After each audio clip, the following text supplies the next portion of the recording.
Breaking news this noon in North Stonington. An overnight explosion at a pumping facility has left hundreds of people there without water. And the damage, we're told, is so severe it could be days before service is restored. Town and water company officials are holding a press conference right now. Let's listen in. This is Mr. Nick Mullane speaking. We've never had any problems with these hydro-pneumatic tanks in the past. This is actually a fairly new system as water systems go.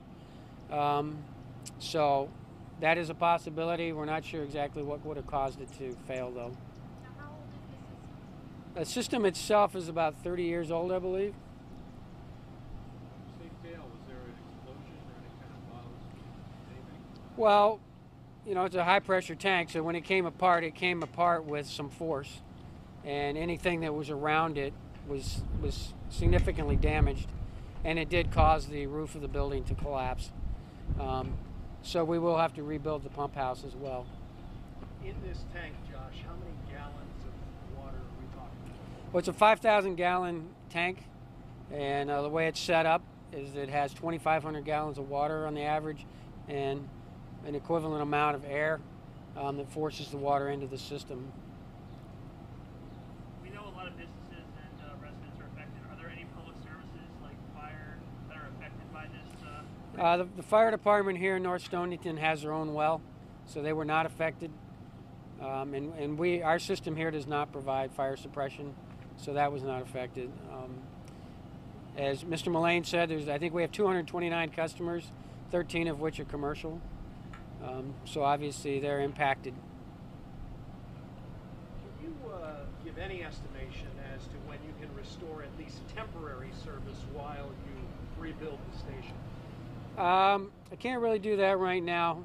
We do have a contractor coming on site this afternoon to start the process of setting up temporary service, but I'm not sure at this point how long that will take. Earlier in the day, it was thought there was some word out there that it might be perhaps into tomorrow, but you wouldn't want to venture a guess. At this point, I don't want to speculate. We'll know a little bit more later this afternoon. Is there a way for us non-engineering water types to understand how you're going to get temporary service in there? We're going to bring in, at this point, I think a best solution is we're going to bring in a tanker truck and pump water into the distribution lines, and then we'll have to keep refilling that until we have the system back under operation completely. And this is going to be kind of a three-phase